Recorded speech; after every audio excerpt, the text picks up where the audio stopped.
Bienvenue dans votre rubrique Focus sur Radio Mayuri. Notre invité est Monsieur Jean Tousli Fortuné Montina. Bonjour. Bonjour.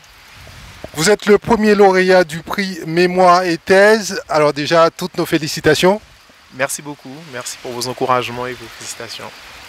Alors, en quoi consistait ce concours? Le but c'était surtout de produire un document qui parle de la finance. Alors je dis bien donc document, une thèse, donc des travaux de recherche vraiment qui portent sur la finance et tout ce qui se rapporte aux critères ESG. Donc l'idée c'était vraiment de me présenter, de porter ma candidature et de concourir justement à ce concours. Et qu'est-ce qui vous a incité à vous inscrire à ce concours? Bon, c'est juste une opportunité, donc il y avait une fenêtre de tir, donc je l'ai saisie, c'est tout. ESG, qu'est-ce que cela signifie? Alors, environnement, social et gouvernance. Donc voilà, donc tout ce qui tourne autour de l'environnement, tout ce qui tourne autour des rapports sociaux et de la gouvernance au sein des entreprises. Cela a un rapport avec vos études? Exactement, puisque mon sujet de thèse était articulé autour de la finance durable, autour des critères environnementaux. Voilà. Quelle était la thématique exacte de la thèse que vous avez soutenue à l'Université de Guyane? Alors l'intitulé, c'est les sociétés civiles de placement immobilier face aux enjeux environnementaux. Qu'est-ce que vous recherchiez? Qu'est-ce que vous vouliez démontrer à travers cette thèse? Voilà, surtout de montrer qu'une entreprise, en tout cas les entreprises aujourd'hui, peuvent être vraiment, en tout cas, employer leur activité et mettre à contribution justement leur activité pour améliorer les conditions environnementales, les critères environnementaux en fait qui leur sont soumis par certaines législations. Donc vraiment montrer que les activités peuvent être en adéquation avec l'environnement. Comment l'avez-vous soutenue cette thèse? Comment l'avez-vous financée cette thèse? Avec mes fonds propres, voilà, donc c'est essentiellement avec mes fonds propres, mais malgré tout, au niveau de la recherche, au niveau des déplacements, j'ai eu le soutien de mon laboratoire, donc Minéa, donc je salue effectivement la présidente du laboratoire, c'est Madame Danglade, et à l'époque c'était Madame Amiri, donc je les salue toutes donc, pour cette opportunité qu'elles m'ont offerte. Est-ce que vous pouvez nous parler rapidement de votre cursus? Alors, j'ai un bac ES, économique et social. J'ai fait une licence en droit, donc 3 années. J'ai une maîtrise en droit privé. J'ai un master professionnel banque assurance immobilier et le doctorat. Et des études effectuées principalement en Guyane? Oui, voilà. Et comme dit le maire de Rémière-Montjoly, M. Plénette, dit c'est le pur jus, voilà, de la Guyane. Donc effectivement, ça c'est, j'ai effectué vraiment pratiquement toute ma scolarité en Guyane, sauf le master. J'ai effectué malheureusement, c'est pas malheureusement, mais je l'ai effectué quand même aux Antilles, puisqu'on n'avait pas à ce moment de master ni de maîtrise en droit en fait à l'université de Guyane. Donc j'ai dû me déplacer finalement pour continuer là-bas et je suis revenu pour faire mon doctorat ici. C'était un choix de votre part ou parce que vous n'aviez pas le choix? Bon, on n'avait pas le choix, hein, puisque après la licence, il n'y avait plus de master, il n'y avait pas de maîtrise et ni de master en droit. Donc on était contraint vraiment de partir soit à l'Hexagone ou aux Antilles. Donc moi j'ai préféré aller aux Antilles et c'était formidable, une très belle expérience aussi. Vous vous destinez à quel domaine, quel secteur? L'enseignement? L'enseignement, si une porte s'ouvre, bien sûr. Donc on verra ce que l'avenir nous réserve. Mais pour l'instant, je n'ai pas de boule de cristal, je ne peux rien dire. Voilà. Vous êtes sur le marché du travail, vous cherchez des opportunités? Alors j'ai mon cabinet, donc le cabinet d'Exo, qui est un cabinet de gestion de patrimoine. Donc ça fait pratiquement 4 ans que j'ai ce cabinet. Donc je compte continuer à poursuivre justement mes activités au sein de ce cabinet. Donc vous n'êtes pas passé par la case salariat, vous vous êtes mis tout de suite à votre compte? Voilà, malheureusement, je n'ai pas été salarié, j'ai pas d'expérience en tant que salarié. Donc j'ai tout de suite été, on va dire, dans le vif du sujet en étant entrepreneur. Voilà. Ce n'est pas handicapant pour vous? Non, puisque c'est une voie, pour moi, je pense aussi que c'est une vocation. Donc du coup, j'ai pas hésité vraiment à aller à l'aventure et à faire justement, à créer cette entreprise.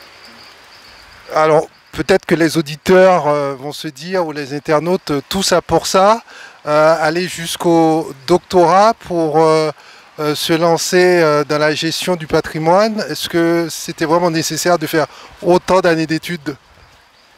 Ben, en fait, pour tout vous dire, c'était pour ma mère surtout, puisque je lui ai ramené mon brevet, elle a dit que c'était pas un diplôme. Je lui ai ramené mon bac, elle avait dit que c'était pas un diplôme. Je lui ai ramené ma licence, elle m'a encore dit que c'était pas un diplôme.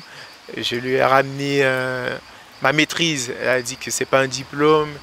Et je lui ai ramené mon master, elle a encore dit que c'était pas un diplôme. Donc là, malheureusement, elle est décédée, donc elle n'a pas pu voir l'achèvement justement de cette thèse. Et je me suis dit, bon, il faut vraiment que j'aille jusqu'au bout et lui ramener un diplôme de doctorat et peut-être qu'elle sera satisfaite. Donc malheureusement, voilà. Mais je sais qu'elle est satisfaite puisque elle m'encourageait déjà et c'était une façon pour elle de me dire d'aller vraiment beaucoup plus loin, vraiment dans mes études. Et c'est ce que j'ai fait en réalité. C'était pas forcément votre objectif premier, c'était pas en tout cas d'ouvrir un cabinet? C'était quand même mon objectif, mais les choses se sont déroulées maintenant d'une autre manière. Et comme je vous ai dit, ma mère m'a toujours poussé en fait à aller plus loin. Donc moi j'ai voulu encore aller plus loin et lui prouver vraiment que j'avais vraiment les capacités. Donc c'était ça, on va dire, l'objectif. Et j'y suis arrivé. Qu'est-ce que ça change pour vous le fait d'être premier lauréat du prix Mémoire et Thèse? Ah non, ça ne change pas grand-chose. C'est-à-dire que la vie continue. Ils ont simplement montré de l'intérêt à ma production et je suis vraiment très, très content, très heureux en fait, d'avoir été primé et d'avoir eu cette distinction parmi tant d'autres. Donc cela montre que vraiment qu'en Guyane, qu'on peut faire de grandes choses, que les jeunes peuvent vraiment aller plus loin et qu'ils ont aussi des capacités à faire des choses. Donc voilà, pour moi, c'est plus symbolique. Voilà, je voulais vraiment marquer le coup et surtout en montrant, on va dire, à mon entourage que si on se donne les moyens, on peut quand même y arriver. Alors vous avez dû vous rendre jusqu'à Paris. Expliquez-nous comment s'est passé ce concours. Est-ce qu'il a fallu présenter des travaux devant un jury? Est-ce qu'il a fallu mettre à profit, en tout cas montrer votre excellence en éloquence pour convaincre le jury? Alors éloquent, je ne sais pas, mais ce que je suis quand même convaincu, c'est que ils ont reçu ces travaux, ils étaient très satisfaits et très contents, puisque ce sont des professionnels de la finance et il y a aussi des députés. Ils pourront s'appuyer sur ces travaux pour émettre des amendements, donc c'est quand même important. Et effectivement, la difficulté que moi j'avais eue, que j'ai eue, c'était plutôt la distance. Voilà, c'est-à-dire qu'ils n'ont jamais collaboré avec l'université de Guyane et ils ne collaborent pas avec l'université de Guyane. Donc du coup, accéder justement à cette plateforme était quand même assez compliqué. Et j'ai vraiment fait le forcing en leur disant, je vous donne quand même ma thèse, vous allez voir, vous faites ce que vous voulez, mais après, voilà, je veux quand même malgré tout saisir cette opportunité. Et j'ai reçu, on va dire, les résultats moins d'une semaine avant mon départ. Donc du coup, j'ai dû partir rapidement, vraiment me présenter. Et voilà, c'était, on va dire ça, l'intérêt vraiment pour moi de montrer qu'il y a quand même quelqu'un qui vient et qui participe à la cérémonie. Et puisque à la base, ils ne financent pas le départ, donc malheureusement. Mais moi, j'ai tenu quand même à y aller et pour ne pas aussi, comment dire, pour permettre aussi à d'autres vraiment d'y aller. Dans le sens où si moi je n'étais pas, je n'étais pas parti, ils auraient peut-être dit que finalement ça ne vaut pas le coup en fait d'introduire l'université de Guyane dans ce concours, puisqu'il y a toujours cette difficulté de déplacement et tout. Donc moi j'ai surtout voulu aller vraiment pour permettre aussi aux autres d'avoir cette chance vraiment d'y participer. À ce concours, vous avez représenté l'université de Guyane. Bon, représenter l'université de Guyane, je ne vais pas avoir, on va dire, cette prétention de dire que je représente une institution, mais je viens quand même de l'université de Guyane, je suis quand même un produit de l'université de Guyane, donc en ce sens, je pourrais dire que je suis allé avec cette étiquette. Voilà. Et vous vous intéressez à l'actualité, à la politique, ou vous avez d'autres sujets peut-être de prédilection? Bon, c'est-à-dire qu'il y a énormément de chantiers en vue. Il y a énormément de problématiques aussi sur le plan, dans notre territoire en fait. Et c'est un sujet qui est quand même assez délicat. Il faut trouver des solutions, on a beaucoup de problèmes. Je pense pas que... alors je suis très prudent on va dire sur ce type de sujet. Ce sont des sujets aussi qui me tiennent à cœur et j'en parle avec beaucoup de passion et surtout avec beaucoup d'émotion. Je pense qu'il aurait fallu même peut-être avoir un autre format vraiment pour discuter, puisqu'on pourrait discuter de longuement, mais bien sûr il y a des problématiques, il y a aussi des solutions, mais comme j'aime dire, la Guyane a énormément de potentiel, il faut simplement les utiliser. Et mettre aussi toutes les chances de notre côté. Voilà. Et c'était aussi pour cela que ce concours pour moi était important, puisque quand je suis parti, il y avait peu de personnes vraiment qui connaissaient où se trouvait la Guyane, et d'ailleurs s'il y en avait même une université. Donc c'était pour moi l'occasion vraiment de mettre en lumière ce territoire et surtout l'institution universitaire. Vous êtes le premier Guyanais à avoir participé à ce concours? Je pense que oui. Voilà, je pense que oui, puisque à la base, ils étaient surpris en fait de voir un étudiant, en tout cas un doctorant, venir de Guyane et présenter. En fait, pour eux, c'était comme il n'y avait pas trop de... C'était quelque chose qu'ils ne voyaient pas trop. Donc du coup, ils m'ont dit à la base, ils n'étaient pas trop partants. Par la suite, ils ont dit oui, bon, on vous ouvre quand même les portes, et ça, j'étais vraiment très, très content. Donc, je pense que oui. Alors, dans Focus, on aime bien faire intervenir nos invités sur l'actualité de la région, du département. Qu'est-ce qui vous a marqué ces derniers jours, ces dernières semaines à l'actualité en Guyane? Il y a énormément de choses, effectivement, qu'on peut dire. Je n'aimerais pas aller, on va dire... Un ou deux sujets en particulier? Bon, il y a le sujet, déjà, il y a la Miss Guyane qui a été première dauphine. On attendait vraiment énormément d'elle. Elle est venue avec une très belle récompense. Et c'est une très bonne chose. Elle a su vraiment représenter ce territoire et mettre en lumière ce territoire. Donc ça, c'est déjà un premier sujet et je l'en félicite. Et bien sûr, après, bon, il y a des sujets un peu plus tristes. Vous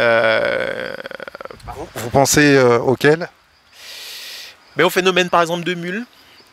Voilà, au phénomène de mule. Il y a encore, comme je vous dis, de très grands chantiers en fait en vue.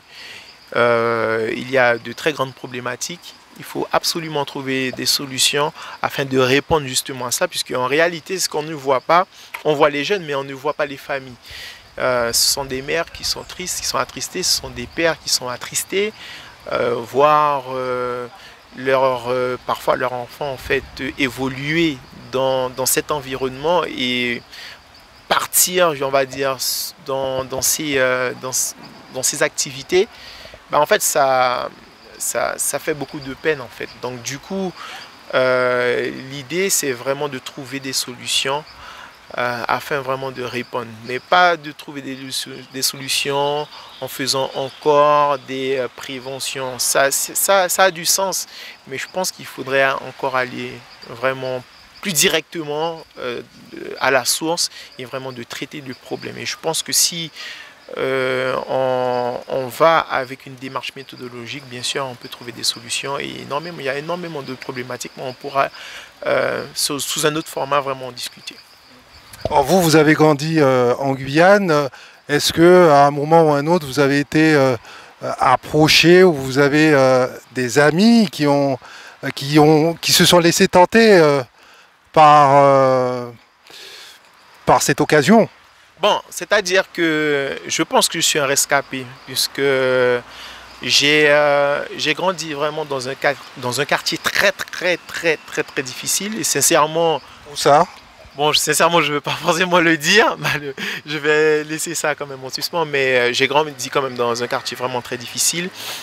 Et j'ai surtout reçu une éducation, puisque en réalité, en fait, ma mère nous disait souvent qu'elle nous laissait deux choses dans la vie: l'église et l'école. Voilà, c'est les grandes personnes, hein. C'est l'église pour prier, voilà, et puis l'école, voilà. On a tout de suite vu que cette vie était quand même assez hostile et qu'on n'avait pas le droit à l'erreur.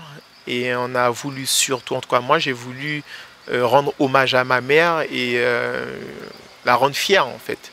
Et bien sûr, donc oui, j'ai des amis malheureusement qui sont tombés, on va dire.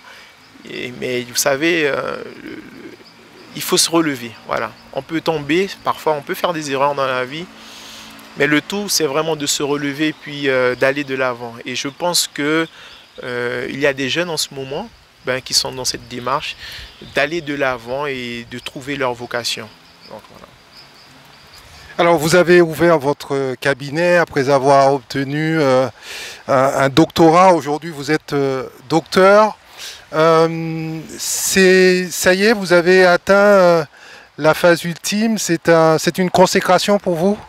Oui, mais c'est-à-dire, je suis docteur. Après, ce n'est qu'un titre. Je pense que le plus important, ce n'est pas forcément le titre, mais c'est là où on évolue. Voilà.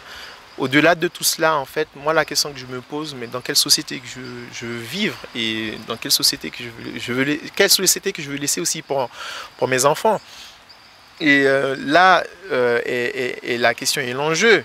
Voilà. C'est-à-dire qu'en Guyane, on a des problématiques et l'idée, c'est vraiment de résoudre justement tous ces problèmes, en tout cas la grande majorité des problèmes, afin qu'on ait une société vivable où vraiment on peut s'épanouir. Donc c'est ça vraiment l'idée, au-delà de tout aspect gratifiant. Ça c'est un discours de politique, non? C'est pas un discours de politique, puisque on vit dans un territoire et on veut à la fin être heureux. On recherche le bonheur, on veut être épanoui, on veut trouver du boulot, on veut avoir de quoi se nourrir et tout. Et le titre, voilà, il est bien, il n'y a pas de souci. Mais il y a encore du travail à faire. Donc j'ai aussi une association. Qui s'appelle l'objet? L'association Promo Guyane. Donc nous, ce qu'on fait, on met en lumière les jeunes talents de la musique vraiment guyanaise. Vraiment leur permettre d'accompagner par exemple des artistes qui viennent de l'étranger, qui viennent ici performer. Donc c'est-à-dire qu'il y a énormément d'objectifs, énormément d'enjeux. Et l'idée, c'est vraiment, au-delà de tout aspect de titre, de position, vraiment, c'est d'apporter des solutions justement aux problématiques qui s'imposent à notre territoire. Et pour moi, franchement, c'est mon objectif premier, c'est de se dire comment je peux contribuer à améliorer les conditions de vie dans ce territoire. Et ce n'est pas un discours politique, mais ça peut être simplement, je vois un passant, je lui fais un sourire, je lui parle, je lui dis finalement comment ça va, on peut en discuter, voilà. Ou finalement voir une personne qui est dans le besoin et lui tendre la main. Ça, c'est vraiment mon objectif, vraiment vivre dans une société d'entraide où il y a la paix, où vraiment on peut s'épanouir. C'est ça, c'est réellement ça mon objectif. Vous êtes un intellectuel altruiste. Bon, intellectuel, je ne sais pas, mais ce que je souhaite, c'est surtout améliorer les conditions de vie, améliorer la vie même dans cette société et vraiment qu'on ait un territoire déjà attractif, mais aussi un territoire où on peut vivre, où nos enfants aussi peuvent vivre. Ouais. Alors, rappelez-nous votre expertise et ce que vous apportez comme solution à vos clients dans votre cabinet. Bon, voilà, c'est-à-dire que je suis dans l'organisation patrimoniale, donc je gère le patrimoine financier et immobilier de mes clients. Donc certains clients ne veulent pas forcément aller en banque et donner une pleine gestion aux conseillers, donc ils vont dans un cabinet privé, donc un cabinet de gestion de patrimoine, et confient leurs biens, leur patrimoine financier ou immobilier à un gestionnaire privé. Voilà, et de manière discrétionnaire, on s'occupe de ces biens, donc de ces patrimoines. Et vous parvenez à vous faire un portefeuille client important? Oui, voilà. Alors, l'idée, ce n'est pas d'avoir, on va dire, un portefeuille volumineux. On recherche surtout la qualité. C'est-à-dire des gens qui ont beaucoup d'argent? Bon, des gens qui ont quand même des moyens, voilà. Et vous êtes seul dans ce cabinet ou vous mutualisez vos moyens? Alors, j'ai un collaborateur et on va encore étendre justement l'activité de ce cabinet et accueillir d'autres candidatures vraiment pour donner, on va dire, plus d'ampleur justement à l'activité. Comment vous voyez-vous dans les mois qui viennent? Quels sont vos projets? Quels sont vos objectifs? Bon, c'est-à-dire que, comme je vous l'ai présenté en début d'interview, je n'ai pas malheureusement une boule de cristal. C'est-à-dire qu'aujourd'hui, on connaît, aujourd'hui on ne connaît pas demain. Voilà, donc sincèrement, effectivement, il y a des projets. Donc on souhaite vraiment les réaliser. Mon objectif actuellement, c'est surtout me concentrer sur la société. Vraiment, et voir jusqu'où je pourrais aller. Et voilà. Et j'ai un petit coin, dans un petit coin de ma tête, effectivement, l'idée de réaliser certaines activités sur le département, dans le territoire, pour, comme je vous ai dit, présenter d'autres opportunités à certains jeunes. Voilà. Dans un cadre associatif? Dans un cadre, bien sûr, associatif, oui. Très bien, merci beaucoup d'avoir été notre invité dans Focus. Qu'est-ce que l'on peut vous souhaiter? Dites-nous depuis quand existe la société également? Alors depuis 2019, voilà. Donc, en fait, ce que je souhaite, alors, c'est vraiment qu'on ait un meilleur territoire. C'est-à-dire que les décideurs prennent conscience vraiment des enjeux, des problématiques, et que ça ne soit pas simplement des fonctions, mais des initiatives, des actions, vraiment. Je pense qu'on a une chance, il faut la saisir, et on pourra réussir ensemble, collectivement. La Guyane, c'est plusieurs populations, mais c'est qu'un peuple. Donc, on pourra aller de l'avant. Mais si on est solidaire et si on s'accepte l'un et l'autre, je pense qu'on pourra faire de grandes choses. Mais il va falloir commencer par ça. Voilà. Plusieurs fois, vous avez cité votre mère. Est-ce qu'il y a d'autres facteurs qui ont contribué à votre réussite? Ma mère, puisque vous savez, une maman, elle donne tout. Et l'église aussi peut-être? Voilà, elle nous a donné que deux choses. Donc notre croyance, voilà, notre foi et l'école. Puis rien d'autre encore. Elle nous a dit qu'elle n'a rien à voir. Elle n'avait qu'un balai. Donc en réalité, si je devrais peut-être résumer tout cela, c'est un balai qui m'a mis, on va dire, dans cette position aujourd'hui, et je respecte, puisque une mère, c'est voilà. Moi, si je pouvais, j'aurais donné des millions pour qu'elle soit encore avec moi. Vous voyez, puisqu'une mère, c'est une mère. On n'a qu'une mère, hein. On n'a qu'une mère à la fois. Voilà. Donc, oui, elle a tout donné, elle a tout sacrifié. Beaucoup d'humiliation, bien sûr, beaucoup d'humiliation. Et tout cela, en fait, j'ai tout cela dans un coin de ma tête. Donc, du coup, ça m'a vraiment donné, on va dire, du courage et surtout de l'abnégation pour réussir et pour lui rendre fier. Donc c'était un peu ça mon objectif. Bon, ben, je pense que je l'ai atteint et je pense qu'elle est fière. Voilà.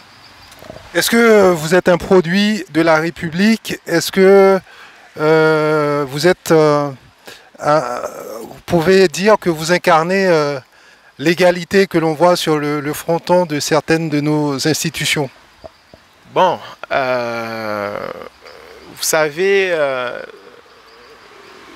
la seule chose que je peux dire,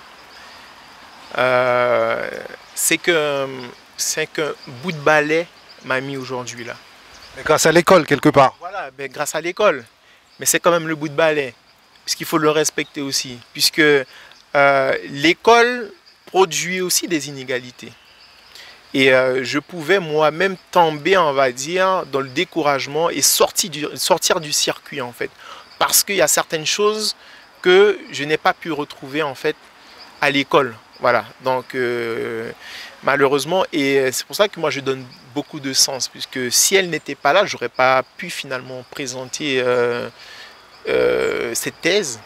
Donc du coup, je donne beaucoup d'importance à cela et je veux aussi surtout dire, faire prendre conscience aux jeunes que vous avez aussi une mère et cette mère-là veut vous pousser, donner de la valeur à vos mamans en fait. C'est simplement ça, puisque les sacrifices qu'une mère fait, mais c'est quand même considérable.